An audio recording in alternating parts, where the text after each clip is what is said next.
Hey everyone, welcome to the 5 Minutes With show. Today we're with Brad. How are you, Brad? Hey mate, Cody, how are you? Good yourself. Thanks for joining us on the show. If you haven't watched the show before, it's a quick 5-minute interview. We get to know Brad. Tell us a bit about yourself, man. Name's Bradley Horder. I have a background in high schools in education, as well as I run a company called Motiv8sports Penrith, where we look through sports clinics, camps for primary school students. My background is in education. I've been a teacher for over 8 years now. That's my main background. Sport and education, I would say, are the two sort of predominant things in my background. Yeah. What made you get into all that, like the teaching and the sports side of things? I was obviously grew up playing rugby league and cricket and soccer and all those sort of different team sports, and got along really well with my sort of high school PE teachers and stuff. So that's sort of, I always wanted to get in the education side of things. I always thought that was sort of my strong suit, and sort of taken off from there. Started in doing high school PE teaching. Now I'm a director of sport at a Catholic high school, as well as doing Motiv8. So that's sort of a bit of my background. Yeah. What made you first get into sports? What do you think? How has sports affected your life?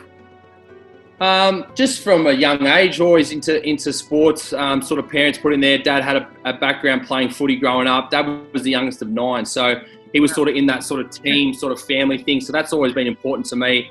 The whole idea of being in a team, I always really enjoyed sort of the competitive side of thing. I'm very competitive in everything I do, whether it's sport or personal life. I find competition sort of brings out the best in me. So that's sort of my background in that way. Awesome. And Motiv8sports is a growing company. What made you want to get into that and obviously take a step away from the school side of things and invest in a business like that? Yeah, look, I worked for Motiv8. I started there when I was doing my university degree and sort of did some part-time work there, and was always working there on and off for about 6-7 years, from about 18. And then, probably 2 years ago, I got myself into running Motiv8sports Penrith, and it's definitely it's definitely changed me for the better. And I really, really enjoy doing that sort of work with the young people. Young kids out there in Penrith.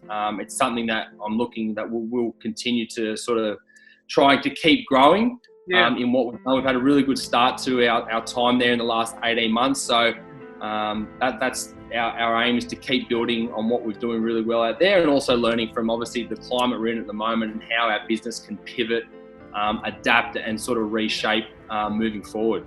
Awesome. And obviously being a part of that kind of youth work and a coach, what do you think, like, what's it take to be a coach? Yeah, I think what you need to look at is sort of we look at the welfare side of stuff at school, and the ability to sort of get down to the students or the kids level, and just sort of I take the approach of going to their level, and some simple things of even just asking what's happening in their lives, or simple questions like that, saying, how was your weekend? What are you up to? Just on a real personal level, I think can really break down those barriers, and give you a really good idea into how sort of young people's minds work. I think if you can get down to their level and show that you actually care, that can be a really big stepping stone into obviously helping them in terms of the welfare. And mental health is such a big thing that we talk about now. And I think if you can adapt your way into getting to their level and understanding how their mind works and what they're thinking, I think it can hold you in really good stead. And then they sort of open up to you. So that's just really obviously a short snapshot on sort of how we look to do things in the school setting, both primary and high school. Yeah, and I think understanding people is the biggest thing in a situation like that. And what's some advice you would give to some up-and-coming coaches coming through the ranks? I think the ability, you really need to perfect your craft. So the ability to, it's all about repetition, the ability to get in there, really immerse yourself, whether it's volunteer or helping out with a side on a weekend, or helping out at a school footy team, school soccer team.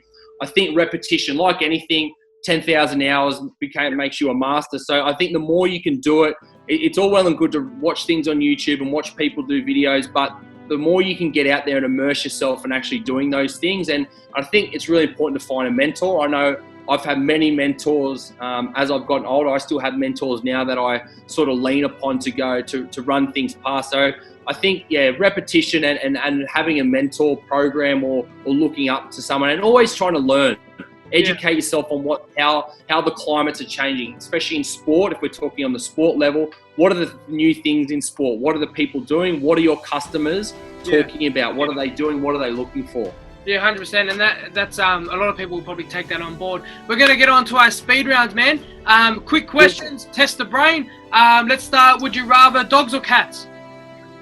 Cats. Apple or Samsung? Apple. Footy or cricket? Oh, footy. Beer or whiskey? Whiskey. Whiskey. Sweet or savoury? Sweet. And our last question that we ask everyone on the show, do pineapples belong on pizza? Hell no. Absolutely not. Pineapples belong on a fruit by themselves. No hamburgers, no pineapples, nothing. All right. Thanks, everyone, for watching. And big thanks to Brad. We'll link your stuff in the description so they can check you out. Thanks for watching. Thanks, Cody. Appreciate it, mate.